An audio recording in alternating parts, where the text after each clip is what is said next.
मित्रों नमस्कार। आपका बहुत बहुत स्वागत है। मित्रों, दिल्ली में हवा जहरीली होती जा रही है, यानी डरावनी हो रही है। लोगों का घरों से निकलना मुश्किल हो रहा है। आँखों में जलन है, सांस लेने में दिक्कत हो रही है। और जो बुज़ुर्ग हैं और बच्चे हैं उनके साथ ज़्यादा दिक्कतें हैं। स्कूल तो बंद हो गए और 2 दिन की छुट्टी भी होगी, सैटरडे संडे की। लेकिन ये समस्या इतनी विकराल हो गई है कि इस समस्या का समाधान कैसे पाएँ, इसका किसी को समझ नहीं आ रहा है। अब जो दिल्ली सरकार और जो कुछ एजेंसियां कर रही है वो बेसिकली आग लग गई है, तो जंगल की आग को अगर आप बुझाने की कोशिश करोगे तो कोई उसका फ़ायदा नहीं मिलता है। ये उसी तरह से है, क्योंकि ये समस्या कोई छोटी मोटी समस्या नहीं है। एक तो दिल्ली की अपनी समस्या है, दिल्ली में पॉपुलेशन बढ़ रही है, दिल्ली में गाड़ियाँ बढ़ रही हैं, और उसके अलावा जो दिल्ली का अपना कैरेक्टर नहीं है। यानी पंजाब से हरियाणा से पराली जलती है तो उसको धुआं आता है, और अगर पहाड़ों से हवा चल जाए तो धुआं क्लियर हो जाता है। तो अपना कैरेक्टर कुछ नहीं है। तो कुछ तो बाहरी तत्वों के कारण और कुछ अंदरूनी तत्वों के कारण दिल्ली में जो प्रदूषण है वो भयानक है, डरावा स्थिति है। तो दिल्ली में आज 433 AQI था, यानी एयर क्वालिटी इंडेक्स। गाज़ियाबाद में 408, ग्रेटर नोएडा में 498, फरीदाबाद में 441 और गुरुग्राम में 423। इस तरह से आप सोचिए कि अगर 200 से ज़्यादा AQI होता है तो वो सांस लेने में दिक्कतें शुरू कर देता है।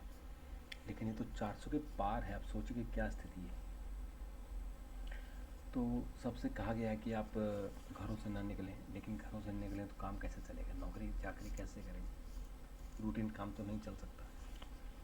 और स्कूल को आप बंद करने से भी प्रॉब्लम सॉल्व नहीं होती। स्कूलों की कितनी है, मेजर प्रॉब्लम है यहाँ की गाड़ियाँ बंद हो जाए, बिल्कुल ठप, केवल पब्लिक ट्रांसपोर्ट या हम मेट्रो से चलें।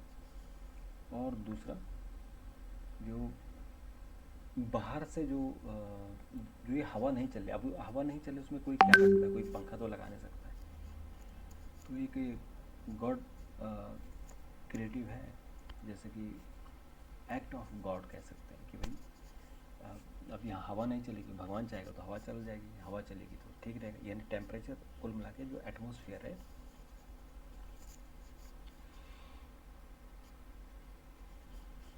उसको लेकर। तो अब ये खबरें आ रही कि एक तो पारा गिर गया है और हवा उठ नहीं पा रही। दूसरा है कि जो हरियाणा से और पंजाब से पराली जलाने की जो घटनाएं हैं वो भी थोड़ी सी इस हफ्ते बढ़ गई हैं। और गाड़ियों के कारण, और ये सब सारे कारण हैं। मेन तो कारण क्या है कि टेम्परेचर डाउन हो रहा है, उसके कारण हवा ऊपर नहीं उठ रही है। यानी जो पार्टिकल्स हैं, जो प्रदूषित हवा है ऊपर नहीं उठ पा रही, क्योंकि हवा नहीं चल रही है। और ऊपर से जो आसपास की पराली की धुआं आता है उसके कारण। तो अब इस पर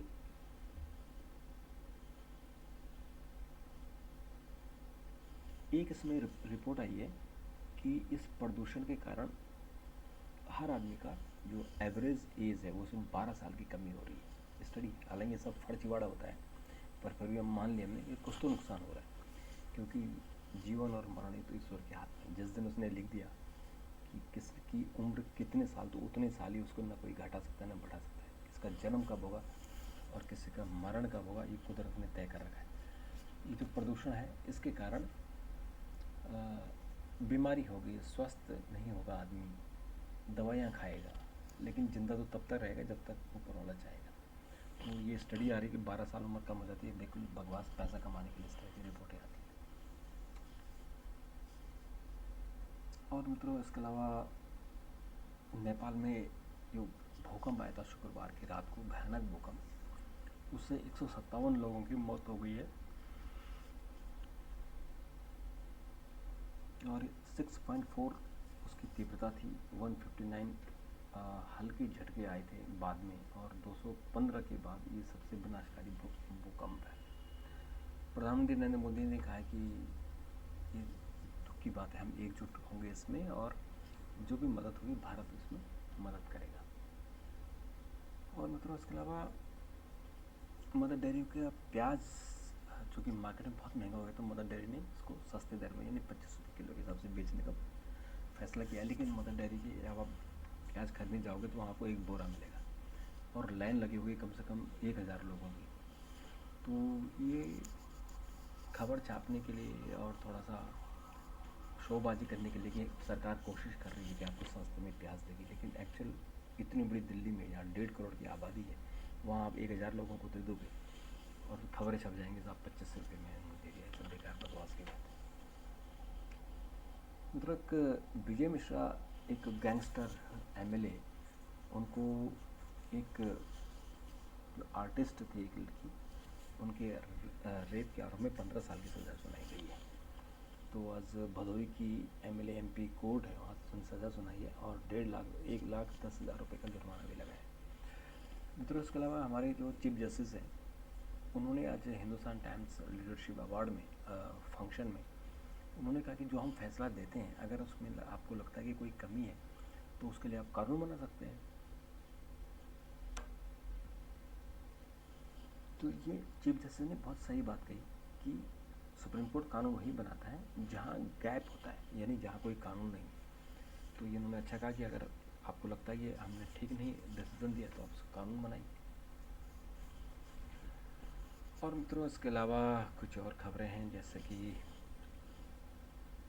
छत्तीसगढ़ में प्रधानमंत्री ने पूछा कि जो घोटालेबाज का क्या संबंध है सीएम से। दुबई के घोटालेबाज यानी जो महादेव ऐप है उसने जो घोटाला किया है, उस घोटाले में ऐसा कहा जा रहा है कि सीएम को 508 करोड़ रुपये दिए, उन्होंने इस पैसे को इसमें लगाया जो आपका चुनाव हो रहे हैं उसके चुनाव प्रचार में। हालांकि सीएम करेंगे ये सब गलत है और ये सब उनकी छवि खराब करने के लिए की जा रही चुनाव के समय, ताकि लोग वोट के लिए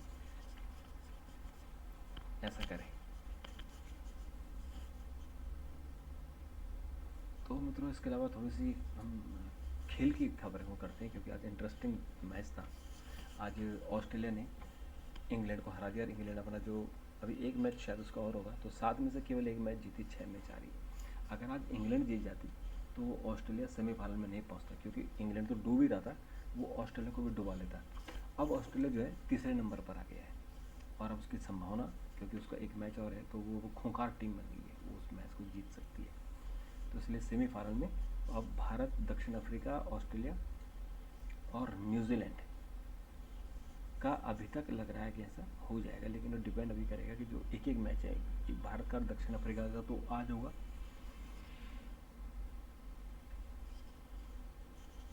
और इसके अलावा एक मैच अभी ऑस्ट्रेलिया को और खेलना है। तो ऑस्ट्रेलिया का अफ़गानिस्तान के साथ होगा या श्रीलंका के साथ होगा। तो उसके बाद वो मुझे लगता है कि जो कल का मैच होगा यानी आज का जो मैच है दक्षिण अफ्रीका और भारत का, उन दोनों के सेहत पर फ़र्क नहीं पड़ने वाला है, क्योंकि दोनों अभी टॉप में है, 1 और 2 नंबर पर हैं। तो इसलिए उन दोनों का फाइनल में पहुंचना तो लगता है कि पक्का ही है। उसके बाद ऑस्ट्रेलिया और न्यूजीलैंड, इनमें से कौन सी टीम पहुंचेगी, क्योंकि न्यूजीलैंड पे लगता है कि पहुंच जाएगी। ऑस्ट्रेलिया को अभी एक और मैच खेलना है, तो अगर वो मैच जीत गई तो सेमीफाइनल पक्का ही, अगर हार गई तो फिर लुढ़क के वो नीचे आ जाएगी। तो ये मैच बड़ी इंटरेस्टिंग है और ये मैच ऐसा लगता है कि भारत के लिए इस वक्त बड़ी अच्छी हालात हैं। ऐसा लगता है कि भारत के सामने इस वक्त जो टीमें हैं और जिस तरह से भारत ने 7 में से 7 मैच जीते हैं, ये भी देखने वाली बात होती है कि इस तरह की एक अजय जीत आपकी है, तो वो जीत कहाँ तक आप उसे मेंटेन कर पाते हैं, ये भी देखना होगा। और आज मित्र एक चीज़ और होगी, पाकिस्तान ने आज जो है जो डकवर्थ जो सिस्टम है उसके हिसाब से उसने आज मैच जीत लिया, न्यूजीलैंड हार गई और अभी पाकिस्तान भी जो है अब सेमीफाइनल की रेस में बन गया है। जिससे मैंने कहा कि ये डिपेंड करेगा कि ऑस्ट्रेलिया का जो आखिरी मैच है उस पर, और उसके अलावा आपकी जो अफ़गानिस्तान, श्रीलंका, इन पर बैन बचे।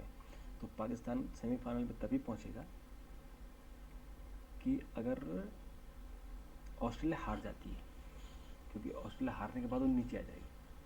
अभी तो वो तीसरे नंबर पर आ गई है, उसको एक मैच और खेलना है। लेकिन ऑस्ट्रेलिया जैसे टीम का हारना लगता नहीं कि वो हारेगी। तो मित्रों, अभी के लिए इतना। कल फिर आपसे मुलाकात होगी। चैनल को सब्सक्राइब जरूर कीजिए। तब तक के लिए नमस्कार, थैंक यू, धन्यवाद।